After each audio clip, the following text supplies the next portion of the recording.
আসসালামু আলাইকুম। গুণগত রসায়নের ধারাবাহিক যে লেকচার 2 তে তোমাদেরকে স্বাগতম। আজকে আমরা যে জিনিসটা দেখব, গত ক্লাস যে বেসিকটা পড়ছিলাম তার উপর বেসিস করে আজকে কিছু এমসিকিউ আমরা দেখব। প্রথমটা আসো, সেটা হচ্ছে H3O এর বলছে এর নাম হচ্ছে হাইড্রোনিয়াম আয়ন। আমরা গত ক্লাসে শিখছিলাম বলছে হাইড্রোনিয়াম আয়নের কতটি ইলেকট্রন আছে। তাহলে আমরা একটু হিসাব করে দেখো। তাহলে হাইড্রোজেন আছে না, তাহলে হাইড্রোজেনের পারমাণবিক সংখ্যা তাকে ইলেকট্রন এক। তাহলে পারমাণবিক সংখ্যা এক, ইলেকট্রন এক, কিন্তু কয়টা হাইড্রোজেন? তিনটা হাইড্রোজেন। তাহলে 3 দ্বারা গুণ করলাম, প্লাস অক্সিজেনের পারমাণবিক সংখ্যা 8, তার মানে ইলেকট্রন 8। তাহলে 8 যোগ দিলাম। আমরা একটু গত ক্লাসে সেটা আসছিলাম, সেটা হচ্ছে প্লাস দেখলে বিয়োগ করব। তাহলে একটা প্লাস আছে, এক বিয়োগ করো। তাহলে 8 3 11, 11 থেকে 1 গেলে 10।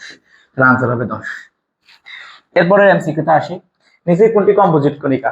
গত ক্লাসে শিখছিলাম কম্পোজিট কণিকা হচ্ছে দুইটা, একটা আলফা কণা, একটা ডিউটেরিয়াম কণা। তাহলে আনসার হবে আলফা কণা। এরপর আসো, বলছি F মাইনাস এর প্রোটন সংখ্যা কত? তাহলে আমরা এটা গত ক্লাসে শিখে আসছিলাম, প্রোটন সংখ্যা হচ্ছে অপরিবর্তনীয়। প্রোটন সংখ্যা কখনোই পরিবর্তন হবে না।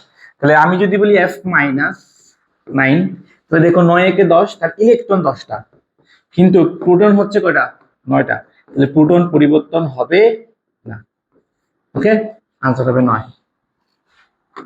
এরপর এমসিকিউটা আসি, বলছে C4 এইরূপ 15টি অণুর মধ্যে কি পরিমাণ নিউট্রন আছে? তাহলে বসো, পি মানে হচ্ছে ফসফরাস। ফসফরাসের পারমাণবিক সংখ্যা হচ্ছে 15, আর বর্ত হচ্ছে 31। তাহলে নিউট্রন সংখ্যা মানে কি? তাহলে 15, দেখো 31 মাইনাস 15, তাহলে কত আসবে? 16। তাহলে একটা ফসফরাসের নিউট্রন কয়টা? 16টা। কিন্তু ফি কয়টা আছে বলতো একসাথে? 4টা। তাহলে ফি 4, তাহলে 16 কে কি দ্বারা গুণ করতে হবে? 4 দ্বারা গুণ করতে হবে। কিন্তু ফি 4 এরকম আছে আবার 15টা, তাহলে কি দিয়ে গুণ করতে হবে? 15। হিসাব করলে হবে 960। আনসার 960। এরপর আসো, বলছে মৌলের পরিচিতি নিচের কোন কণিকা বা মৌলিক কণিকার উপর নির্ভরশীল? আমরা জানি প্রোটন সংখ্যা হচ্ছে পারমাণবিক সংখ্যা নির্দেশ করে, অ্যাটমিক নাম্বার। তাহলে আনসার হবে প্রোটন সংখ্যা। তাহলে কোন একটি মৌলের প্রোটন সংখ্যা যত, পারমাণবিক সংখ্যা তত। তাহলে আনসার কি? প্রোটন। এরপর আসো, নিচের কোনটি পরমাণু স্থায়ী মূল কণিকা? তাহলে পরমাণু স্থায়ী মূল কণিকা কয়টা ছিল? 3টা, ইলেকট্রন, প্রোটন, আরটা কি? নিউট্রন। এগুলো হচ্ছে স্থায়ী। তাহলে আনসার হবে নিউট্রন। এরপর আসো, 1 অ্যাংস্ট্রম সমান কত মিটার? তাহলে আমরা জানি 1 অ্যাংস্ট্রম সমান 10 ইনভার্স কত? 10 মিটার। ওকে, আনসার হবে 10 ইনভার্স 10 মিটার। এরপর আমরা যে এমসিকিউটা দেখবো সেটা হচ্ছে নিচের কোনটি কম্পোজিট কণিকা? তাহলে কম্পোজিট কণিকা ছিল দুইটা, একটা হচ্ছে আলফা, একটা ডিউটেরিয়াম। তাহলে আনসার হবে কোনটা? আলফা কণা। এরপর আসি, পারমাণবিক ভর একক এমইউ। এখানে একটা এমইউ পুনঃপ্রেক্ষিকা রাখতে পারো। তাহলে এমইউ হচ্ছে অ্যাটমিক মাস ইউনিট। বলে অ্যাটমিক অ্যাটমিক মাস ইউনিট। এটা একটু শিখে রাখতে হবে, কাজে দিবে।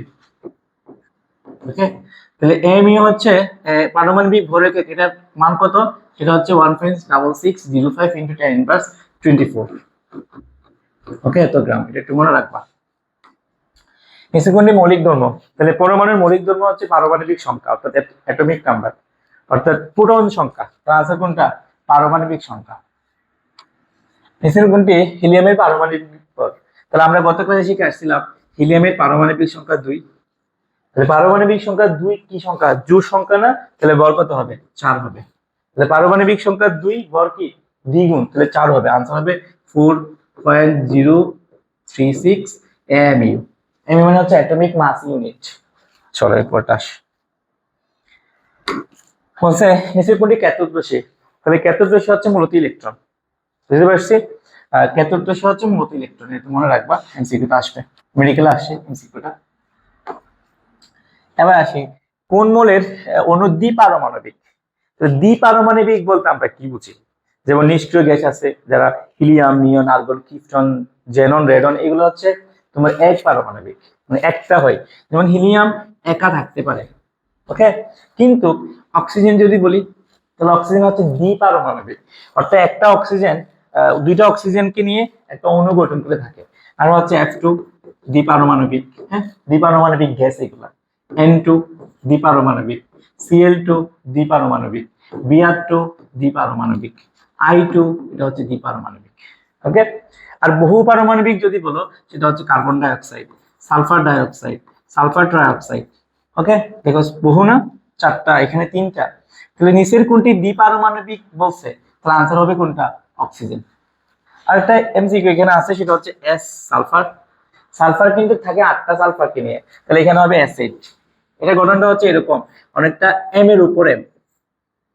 ওকে, তাহলে এখানে একটা সালফার, একটা সালফার, দুইটা, তিনটা, চারটা, পাঁচটা, ছয়টা, সাতটা, আটটা সালফার। আরটা হচ্ছে ফি4, ফসফরাস নিয়ে 4টা ফসফরাস নিয়ে থাকে ফি4। তাহলে ফি4 এর গঠনটা একটু শিখে রাখতে পারো, কাজে দিবে ভবিষ্যতে। এটা হচ্ছে ফি4। তাহলে এখানে ফি4 এর মধ্যে কয়টা বন্ধন দেখো তো, 1 2 3 4 5 6। ওকে, তাহলে আনসার কোনটা হবে? অক্সিজেন দ্বিপারমাণবিক গ্যাস।